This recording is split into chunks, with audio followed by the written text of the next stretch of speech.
बिस्मिल्लाहिर्रहमानिर्रहीम। कल हम डिस्कस कर रहे थे different types of consideration. Mudassar आपके लिए ये अल्फाज बोल रहा हूं।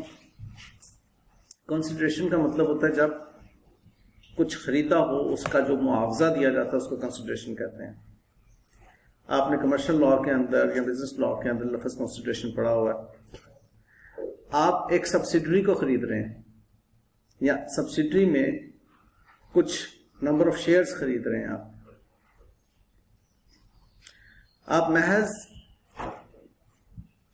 मेरी कंपनी के शेयर्स खरीदेंगे तो क्या अकाउंटिंग एंट्री करेंगे?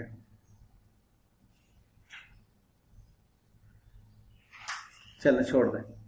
आप मुझसे रॉ मटेरियल खरीदेंगे तो क्या अकाउंटिंग एंट्री करेंगे? Raw material debit cash credit. ठीक है। आप मुझसे मेरी गाड़ी खरीदेंगे तो क्या एंट्री करेंगे? गाड़ी डेबिट कैश क्रेडिट। ठीक है, बिल्कुल देसी स्टाइल में मुझे बताओ। ओके, बिल्कुल देसी स्टाइल में, कोई रिलैक्स होके। आप मुझसे मेरी ऐनक खरीदते हैं, क्या अकाउंटिंग एंट्री करेंगे? Cash credit. चलो, आप मुझसे टेबल खरीदते हैं, क्या एंट्री करेंगे? आप मुझसे मेरी कंपनी के शेयर्स खरीदते हैं, क्या एंट्री करेंगे? तो उसके लिए लफ्ज बोलेंगे investment in shares of Mian Farhan and company debit cash credit. बात समझ आती है? अब अगर आप उधार कर लेते हैं, रॉ मटेरियल खरीदते हैं उधार पर, तो क्या एंट्री करते हैं?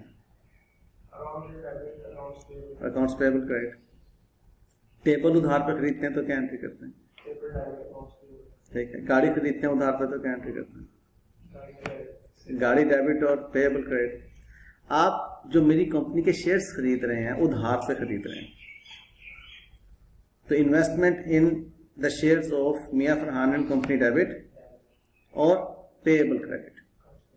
इजी है, कोई मुश्किल बात तो नहीं है। आप मुझसे रॉ मटेरियल खरीदते हैं और उसके बदले में आप मुझे अपनी पुरानी गाड़ी दे देते हैं, क्या एंट्री पास करेंगे? Car credit. ठीक है। आप मुझसे मेरी गाड़ी खरीदते हैं और अपना फर्नीचर दे देते हैं, क्या एंट्री करेंगे? आप मुझसे मेरी गाड़ी खरीदते हैं और अपनी कंपनी के शेयर्स मुझे इश्यू कर देते हैं, क्या एंट्री पास करेंगे? शेयर कैपिटल क्रेडिट अब आप करेंगे। ठीक है ना, क्योंकि जब आप कैपिटल इशू करते हैं तो अकाउंटिंग एंट्री क्या होती है? Cash debit share capital credit. ऐसा ही है। और अगर आपको कैश ना मिल रहा हो, गाड़ी मिल रही हो, तो गाड़ी खरीदते हैं आप डेबिट और उसके बदले में शेयर कैपिटल इशू कर रहे हैं, शेयर कैपिटल क्रेडिट। ठीक है। शेयर प्रीमियम से कोई तारुफ है आपको? ठीक है। आपने गाड़ी खरीदी 120 रुपये की, शेयर इशू किए 100 रुपए वाले और मैं कबूल कर लिया उसको। तो आपकी तरफ से जो 100 रुपए का शेयर गया उसके अगेंस्ट गाड़ी कितने की है? 120 की। 120 से गाड़ी डेबिट, शेयर कैपिटल तो 100 से क्रेडिट होगा, उसके ऊपर 20 जो क्रेडिट होंगे शेयर प्रीमियम में क्रेडिट होंगे। ये बात समझ में आती है? ठीक है। मैं चंद एक जुबानी बातें सिर्फ इसलिए कर रहा हूं, लिखकर इसलिए नहीं कर रहा कि मैं आपके दिमाग में घुसना चाहता हूं। लिखूं तो आप लोग फिर मुझे अपने दिमाग में घुसने की इजाजत नहीं देंगे, बल्कि उस तहरीर को सिर्फ अपनी नजरों से देखेंगे और वो नजरें कनेक्ट नहीं होंगी आपके दिमाग से और महव हो जाएंगे। ठीक है। तो आपने गाड़ी खरीदी, गाड़ी को डेबिट किया, इशू किए शेयर्स, शेयर कैपिटल और शेयर प्रीमियम को क्रेडिट किया। अब अगली बात की तरफ आए। आपने मेरी कंपनी के शेयर्स खरीदे और अपनी कंपनी के शेयर इशू कर दिए। ऐसा मुमकिन है या नामुमकिनात में से है? ये बात मुमकिन है, क्योंकि आप अगर गाड़ी खरीद कर शेयर इशू कर सकते हैं तो आप मेरी कंपनी के शेयर्स खरीदकर अपनी कंपनी के शेयर इशू कर सकते हैं। ठीक है बेटे। तो आपने मेरी कंपनी के शेयर्स खरीदे, investment in the MEF company debit और आपकी कंपनी के शेयर इश्यू हुए, share capital credit and share premium credit. बात समझ में आती है? सादा डेबिट क्रेडिट है।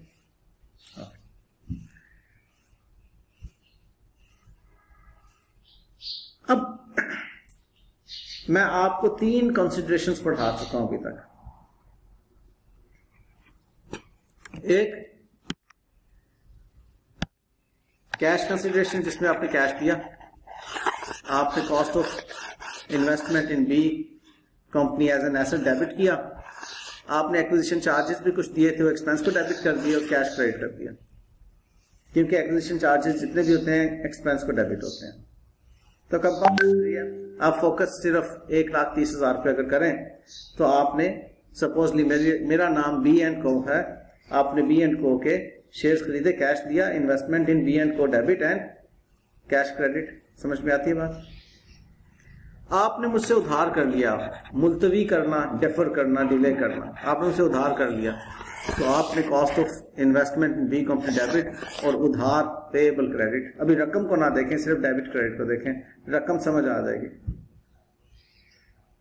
फॉलोड? आपने उधार नहीं किया बल्कि नॉन कैश आपने मुझे शेयर इशू कर दिया अपने, तो कॉस्ट ऑफ इन्वेस्टमेंट डेबिट और शेयर इशू किए 20,000 के, बनता था 21,000, 1,000 उसमें शेयर प्रीमियम का चला गया। यहां तक की एंट्री मैंने आपको समझा दी, ठीक है। अब आ गया कंटिंजेंट कंसिडरेशन। कंटिंजेंट कंसिडरेशन की एंट्री आपको मालूम हो चुकी हुई है, cost of investment debit and payable credit यही होती है जो कि डेफर्ड कंसिडरेशन की होती है। इन दोनों अकाउंटिंग एंट्रीज में कोई फर्क नहीं है, दोनों सेम है।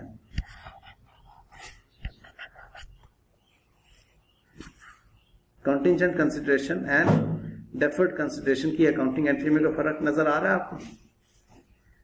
Debit and credit same heads of accounts हो रहे हैं। अमाउंट को फिगर आउट करना, कैलकुलेट करना, वर्कआउट करने में फर्क होगा। वो अब जरा लॉजिकल आपने इन बातों को देखना है और खुद से मुझे कहना है कि कैलकुलेट करके ये फिगर आती है लॉजिकली। उसमें भूल जाएं कि आप इस वक्त कंसोलिडेशन पढ़ रहे हैं, आप इस वक्त लॉजिक्स पढ़ रहे हैं, ठीक है।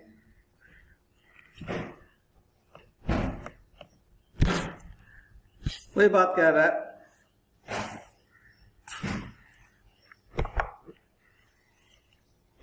मोमी ने जो शेयर्स खरीदे हैं उसके बदले में वो कहता है कि कैश पेमेंट करेगा, लेकिन डिपेंड कर रहा है बेबी के नेट प्रॉफिट पर,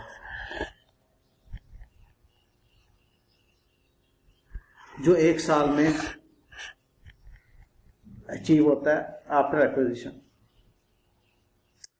कहता है अगर नेट प्रॉफिट 1 लाख से एक्सीड करेगा तो मोमी 10,000 रुपया देगा। 1 लाख से एक्सीड करने पर 10,000 रुपया देंगे आप। मैं बेबी हूं, आप मॉमी हैं। अगर मेरा 1 साल में प्रॉफिट 1 लाख से एक्सीड करता है तो आप मुझे 10,000 रुपया देंगे। अगर मेरा प्रॉफिट इज बिटवीन 70,000 से 1 लाख तो आप मुझे 7,000 रुपया देंगे। और अगर मेरा प्रॉफिट 70,000 से एक्सीड नहीं करता तो आप मुझे कुछ भी नहीं पे करेंगे। ये 3 बातें लॉजिकली समझ आती हैं। 1 लाख से अगर मेरा प्रॉफिट एक्सीड करेगा 1 साल में तो आप मुझे 10,000 रुपये देंगे। 70 से 1 लाख के दरमियान होगा तो 7,000 देंगे। 70 से कम होगा प्रॉफिट तो आप कुछ भी नहीं पे करेंगे। अब अगली बात कहता है based on babies management forecast. अब मेरी फोरकास्ट जो की फ्यूचर प्रॉफिट्स की, ये रिजल्ट निकला कि बेबी के net profit will be 95,000 with 80% probability. 95,000 का मतलब क्या है कि इसके दौरान ये जो 95,000 फॉल्स ओवर हियर, आप मुझे साथ इसकी प्रोबेबिलिटी क्या है, तो 7,000 रुपया देने की प्रोबेबिलिटी क्या है, 80%।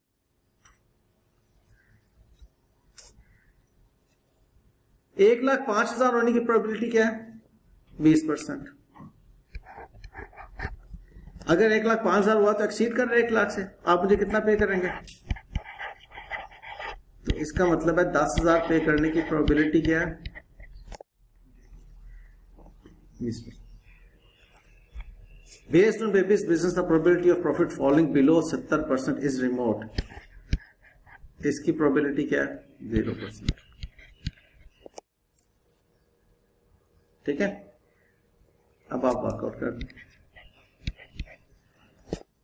ये आया 2,000 और ये आया 5,600। एम आई राइट? टोटल क्या बनता है जी?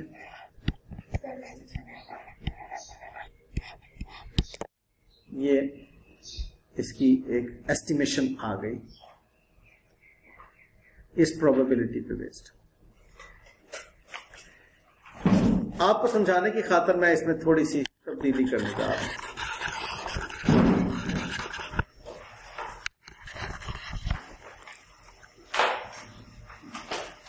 कहता है ये प्रोबेबिलिटी है 55%, तो ये प्रोबेबिलिटी कितनी होगी जी? 45%। चल, अब कंसिडरेशन क्या बनेगी? 10,000 रुपए देने की प्रोबेबिलिटी क्या आ रही है? 45%। 7,000 रुपए देने की प्रोबेबिलिटी क्या आ रही है?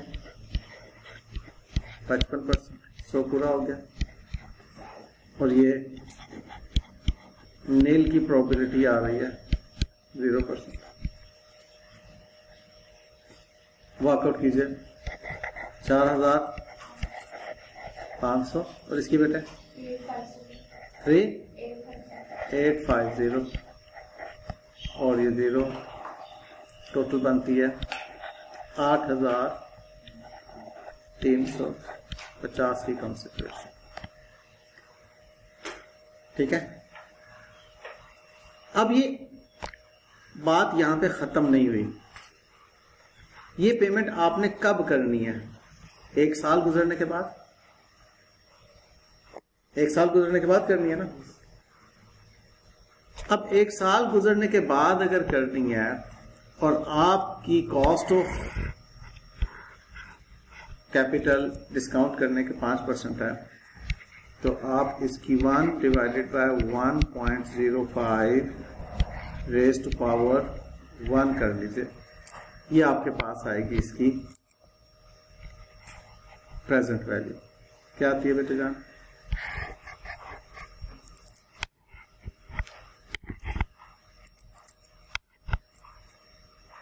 $8,350 डिवाइडेड बाय 1.05।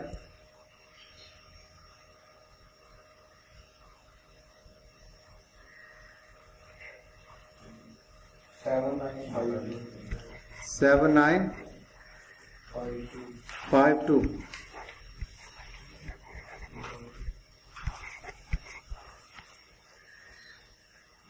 ठीक है, ये एंट्री आपने की 7,952 से।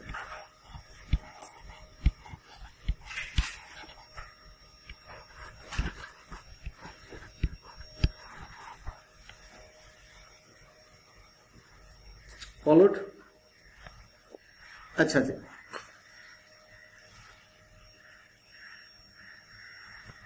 आपने ये काम डेफर्ड कंसिडरेशन में भी किया था, प्रेजेंट वैल्यू कैलकुलेट करने का। अब जरा देखिएगा, उसकी अकाउंटिंग एंट्री तो आपने समझ ली थी, अब इसकी वर्किंग एक मरतबा मैं आपको समझाता हूं। कहता है cash payment to Baby's former owners amounting rupees 1,20,000 due in 2 years time. आपने कहा कि 2 साल के बाद हम 1,20,000 रुपया देंगे, तो वो 1,20,000 आज उसकी प्रेजेंट वैल्यू क्या बनती है? 5% पे अगर उसको हम डिस्काउंट करें तो उसकी 1,20,000 की प्रेजेंट वैल्यू बनती है 1,08,843। करें जरा 1.05 रेज़ टू पावर 2 फैक्टर आ गया, उसको 1,20,000 की फ्यूचर कैश फ्लो के साथ मल्टीप्लाई किया तो आपके पास प्रेजेंट वैल्यू आती 108,843। एम आई राइट? लें जी, यहां से अब मैं बात को उठाने लगा हूं आज के लेक्चर के लिए।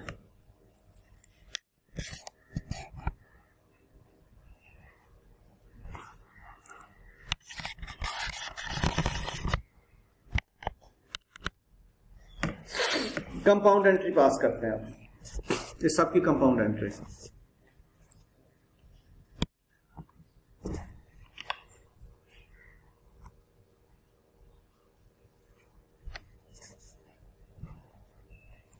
जी बेटे, cost of investment in B company, debit, acquisition charges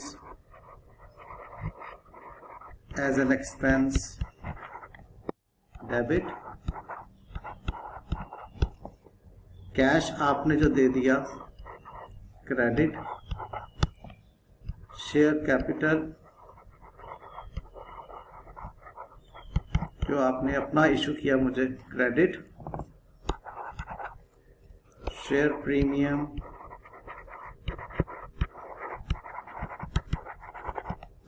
credit,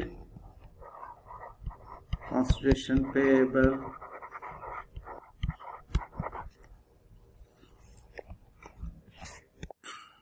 deferred वाली। मैं दोनों को इकट्ठा भी कर सकता था, लेकिन मैं फिलहाल आप लोगों के साथ ज्यादा कोई सकील गुफ्तगू नहीं करना चाह रहा। कंटीजेंट पेएबल, क्योंकि दोनों है तो पेएबल ही ना। एक कंटीजेंट कह रहा हूं, I am sorry, consideration, consideration, consideration payable,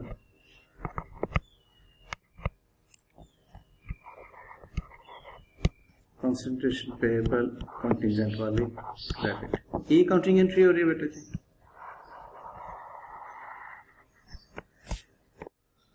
ये क्रेडिट हो रही है 7,952 शेयर प्रीमियम, और ये क्रेडिट हो रहे हैं 1,000 and 20,000।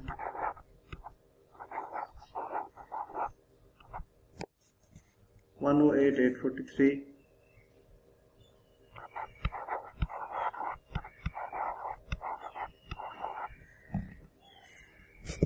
कैश दिया आपने मुझे 130, मुझे नहीं बल्कि दो जगहों पे 1,30,000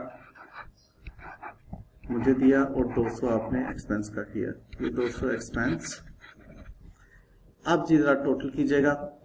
130 टिक टिक करें। 130 एवरीवन, 130 प्लस 20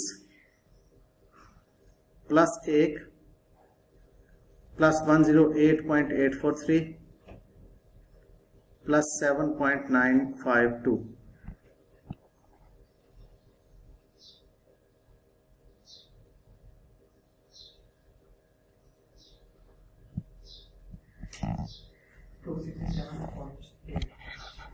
267.8। मुझे शक करके आपने ठीक नहीं किया। 0.795 ठीक है।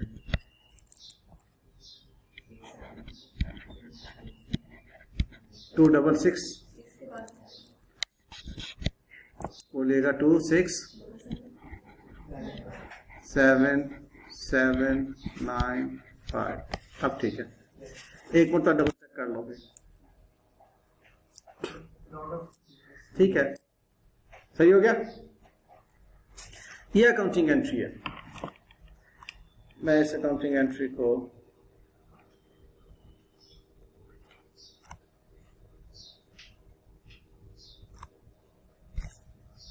यहां पर रख रहा हूं और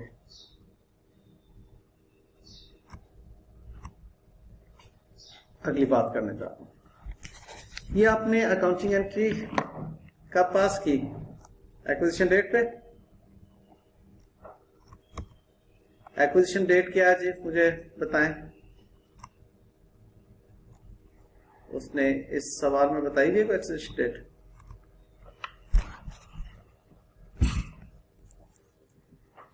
जून 2004। ओके,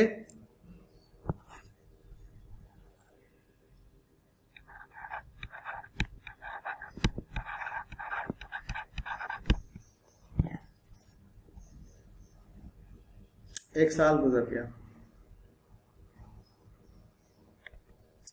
एक साल गुजरने पर यानी कि 30 जून 2005 आपने ये लायबिलिटी जो 108,843 है इसको अनवाइंड करना है। अनवाइंड करने के लिए फाइनेंशियल चार्जेस डेबिट करेंगे और कंसिडरेशन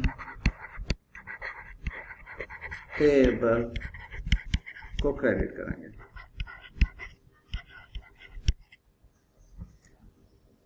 $108,843 इंटू 5% लीजिए।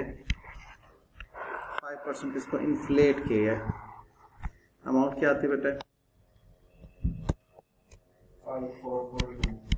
5442।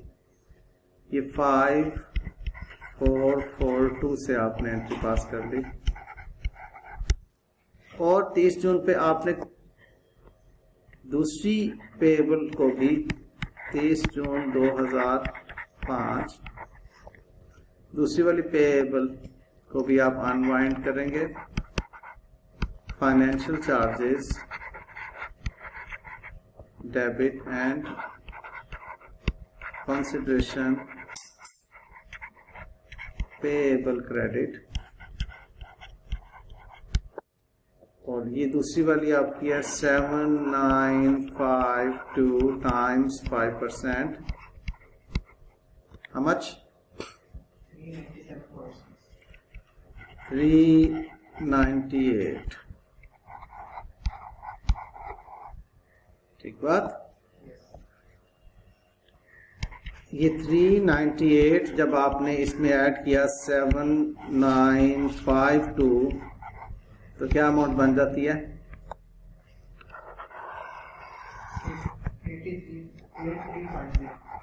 8350। क्या ये वही अमाउंट है जो आपने लायबिलिटी रखना चाहिए थी?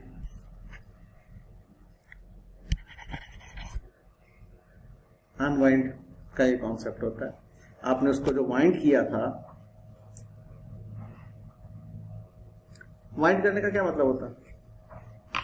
दो एग्जांपल्स देता हूं। आप लोग माशाल्लाह से सियाने हो चुके हैं। जब बच्चे थे उस वक्त अब्बू ने चाबी वाला खिलौना ला के दिया था। अमूमन या वो स्कूटर होता है या वो एक बंदर होता है जो ड्रम बजा रहा होता है। किसी बच्चे ने उसके साथ खेलियां की हैं? और किसी बच्चे को उस खिलौने के साथ ये इंक्विजिटी थी कोई, मतलब उसके ऊपर आप परेशान थे यार ये कैसे चलता है, उसको खोलने की कोशिश की।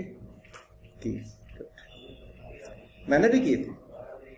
मुझे भी मतलब बड़ी परेशानी थी कि कैसे स्कूटर जो है वो चलना शुरू हो जाता है। जैसे ही मैं इसको रखता हूँ करके स्कूटर आगे चल जाता है। तो मैंने क्या किया था, उसके नीचे पेच तो नहीं थे, वो लुपियां सी ऐसे करके खोली पेचकस से, ठीक है। उसने उसको लॉक किया हुआ था पेचकस से, उसको ऐसे सीधा किया। वो एक चाबी के आगे कुछ पतरी लपेटी हुई थी वो आगे। मैं तो ओके, इसको जरा देखने क्या होता है। मैंने वो सारी ऐसे फैली हुई थी, मैंने उसको थोड़ा सा होल्ड करके करना शुरू किया तो वो सुकड़ना शुरू हो गई, ठीक है। फिर जब उसको ऐसे करके किया तो पतरी ऐसे एकदम से स्विंग करके हुई और मेरे हाथ को उसने जख्मी कर दिया। बच गया, खूनो खून नहीं हुआ, लेकिन ये है कि वो एकदम से अनएक्सपेक्टेडली ऐसा हुआ था। तो जब उसको चाबी दी जा रही होती है तो वाइंड हो रही होती है, और जब उसको छोड़ते हैं तो अनवाइंड होती है। तो अनवाइंड का मतलब समझ में आ गया कि अनवाइंड का मतलब होता है एक्सपैंड होना, वाइंड का मतलब होता है कॉन्ट्रैक्ट होना। उसके बाद फिर थोड़ा सा मजीद बड़ा हुआ तो घड़ी साज की दुकान पर जब गया, उस वक्त एक घड़ी थी फेवर लूबा, मुझे वाले साहब ने दी थी। अपने वक्त की तो अच्छी घड़ियों में था उसका शुमार।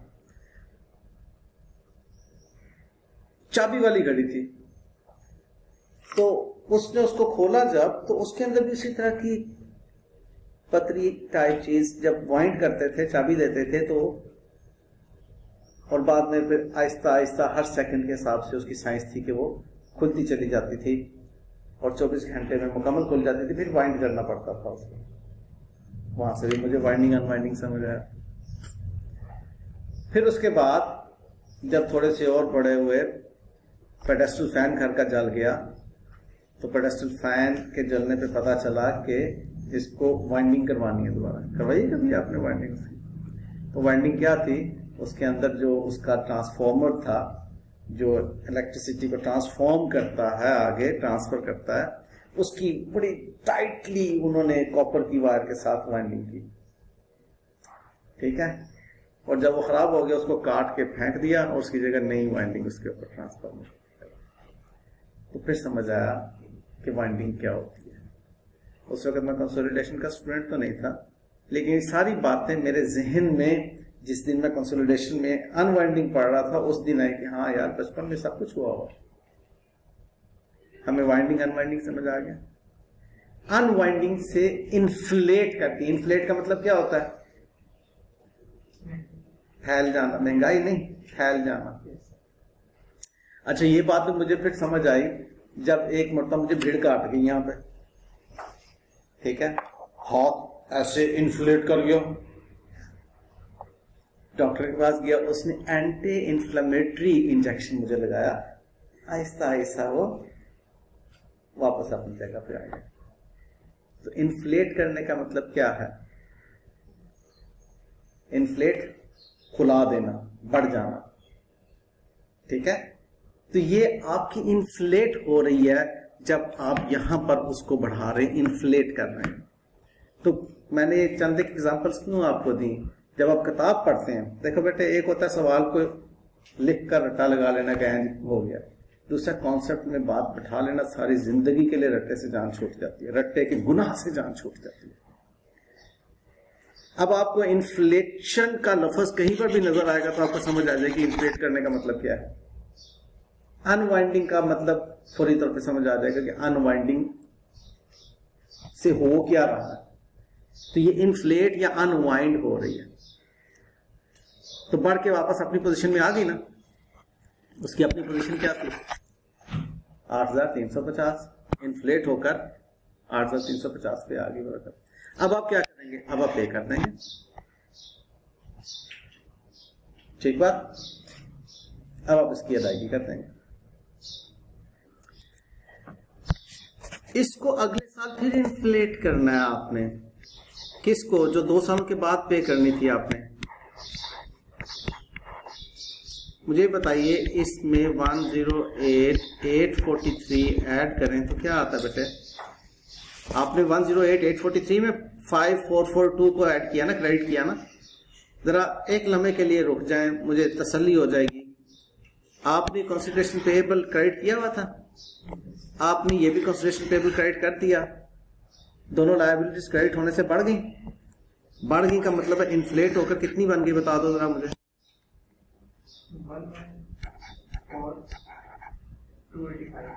285 हो गई, इन्फ्लेट हो गई। अब बात यह है कि दूसरे 2 साल बाद पे करनी थी ना ये हमने। 2 साल के बाद कितनी पे करनी थी बेटे? 1,20,000 पे करना था 2 साल के बाद। हमने ही कहा था ना कि हम 1,20,000 पे करेंगे 2 साल के बाद। ऐसा ही है। अब देखो जरा, आपने इन्फ्लेट करने पे एंट्री पास करनी है फाइनेंशियल चार्जेस डेबिट और कंसिडरेशन पेएबल क्रेडिट, और एंट्री आपने अब इसको इन्फ्लेट करना है 1,14,285 को 5% से। बताइए क्या आता है? 5,715। ठीक है, आपने एंट्री की 5,715 से। अब आप देखिए इसको किसमें ऐड किया है? ये जो 1,14,000 हो चुकी हुई थी, तो बताइए 1,20,000 तक बात पहुंच गई। तो ये है जी अनवाइंडिंग का इम्पैक्ट। अनवाइंड होने से जो मैंने पीछे 2-3 एग्जांपल्स दी हैं, वो जो वाइंड किया होता है वो खुल के दोबारा अपनी असली जगह पर आ जाती है। ठीक है, तो आप उसको उतना उतना खोल रहे हैं। फॉलोड?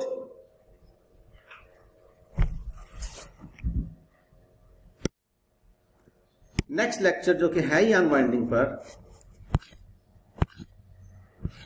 मैंने ये एग्जांपल यहां पर बाकायदा ये डायग्राम बनाकर दी ताकि आपको याद रहे कि वाइंडिंग और अनवाइंडिंग क्या है। ओके, वाइंड क्या कर रहे हैं? कॉन्ट्रैक्ट। अनवाइंड एक्सपैंड कर रहा है।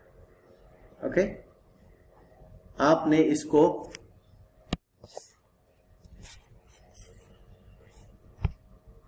डिस्काउंटिंग के तौर पर पढ़ा होगा स्टैटिस्टिक्स में, और कंपाउंडिंग,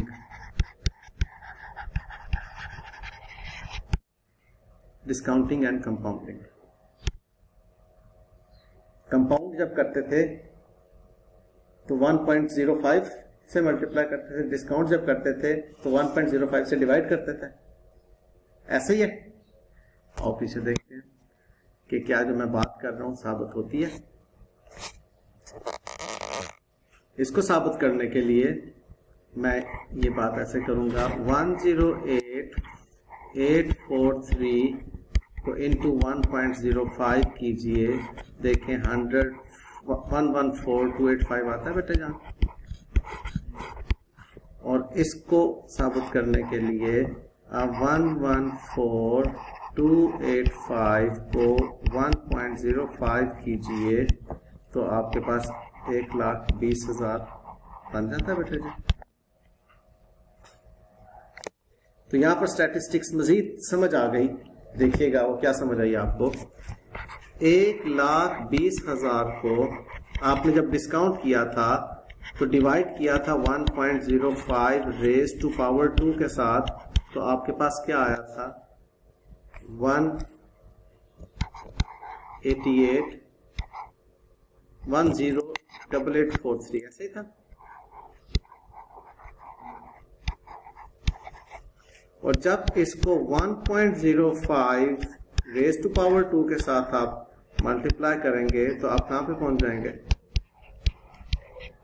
ये था बेटे जान बचपन में पढ़ा हुआ डिस्काउंटिंग एंड कंपाउंडिंग का कॉन्सेप्ट। पूरा का पूरा चैप्टर इसे एक लाइन के अंदर खत्म हो जाता है, डिस्काउंटिंग एंड कंपाउंडिंग। बल्कि अगर आपने डिस्काउंटिंग अलग चैप्टर और कंपाउंडिंग अलग चैप्टर पढ़ा था तो ये एक लाइन में 2 चैप्टर्स आपके कंप्लीट खत्म हो जाते हैं। ठीक है, आप उसको डिस्काउंट कर रहे हैं और बाद में आप उसको कंपाउंड कर रहे हैं। फॉलोड? यही वो काम किया आपने। जब डेफर्ड कंसिडरेशन थी तो आपको पता था कि 2 साल के बाद पे करना है। आपने उस 2 साल के बाद की कैश फ्लो को डिस्काउंट डाउन किया तो 1,08,843 बन गई। लेकिन पे तो 1,20,000 ही देना है ना आपने 2 साल के बाद, तो पे आपने 1,20,000 ही करना है ना। तो फिर आपने हर साल उसको कंपाउंड किया तो वापस 1,20,000 चले गए।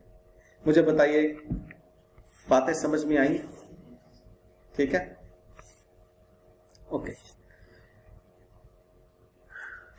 ये इतना पोर्शन जो है ये मैं पेस्ट कर दूंगा इस वाले लेक्चर पे, और फिर उसके बाद आप ये क्वेश्चन सॉल्व करेंगे। देखिए जी अब ये क्वेश्चन सॉल्व करते हैं। Calculate goodwill and group retained earning. By the way वहां पर भी गुडविल कैलकुलेट करने की बात आई थी, मैं यहां पर पहले गुडविल कैलकुलेट करता हूं, फिर उसके बाद हम आगे चलते हैं।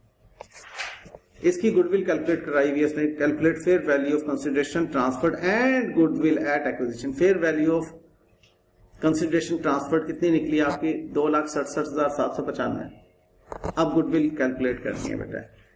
मैंने आपको गुडविल कैलकुलेट करने के लिए ये समझ लो कि आपने ए पार्ट कर लिया, अब आप बी पार्ट इसका करने जा रहे हैं, गुडविल की कैलकुलेशन। गुडविल की कैलकुलेशन के लिए क्या आप करते हैं जी? बाय द वे ये जो मैंने काम करवाया ये वर्किंग कौन सी थी आपकी? वर्किंग 3। और ये जो काम अब मैं आपको करवाने जा रहा हूं ये वर्किंग 4। वर्किंग 4 में हम क्या लेते हैं? Cost of investment from working 3। Working 3 से आप उठाएंगे 267,795। ठीक बात?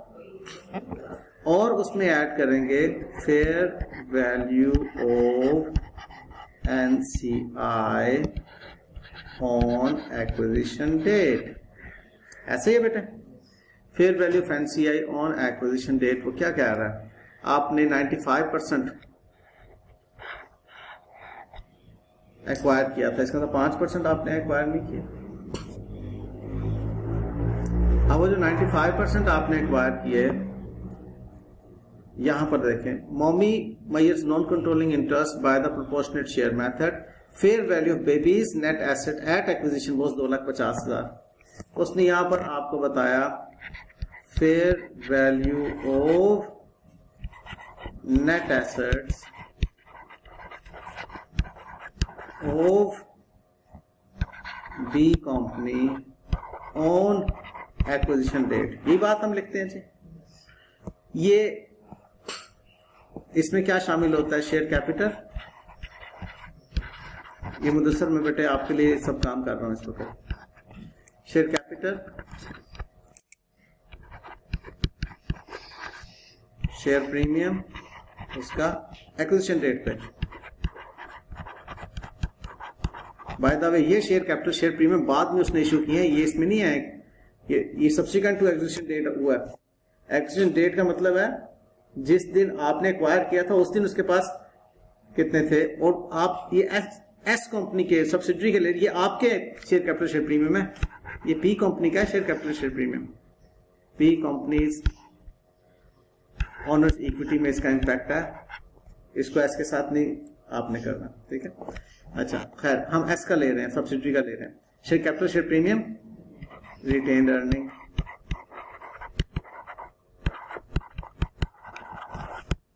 इन सब का उसने एक ही टोटल आपको दे दिया इस क्वेश्चन में, वो है 2,50,000। एम आई राइट?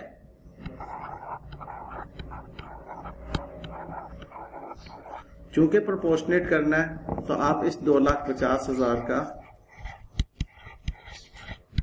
NCI परसेंट ले लें जो कि 5% है। बताइए क्या बनता है बेटे? 12,500। एम आई राइट? 12,500 टोटल कीजिएगा।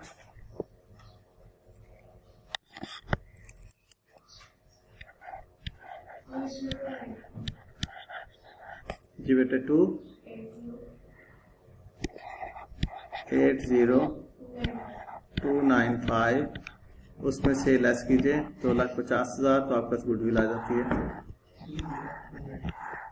3,0295।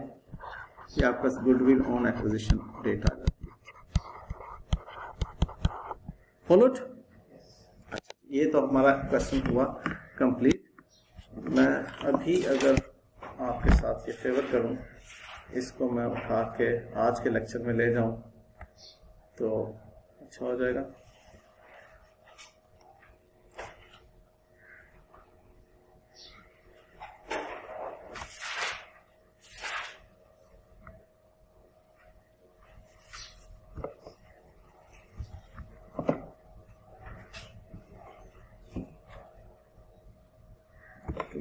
से इसको फिल उठा लेता हूँ और इसमें वाइंडिंग का हिस्सा दे देता हूँ।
Next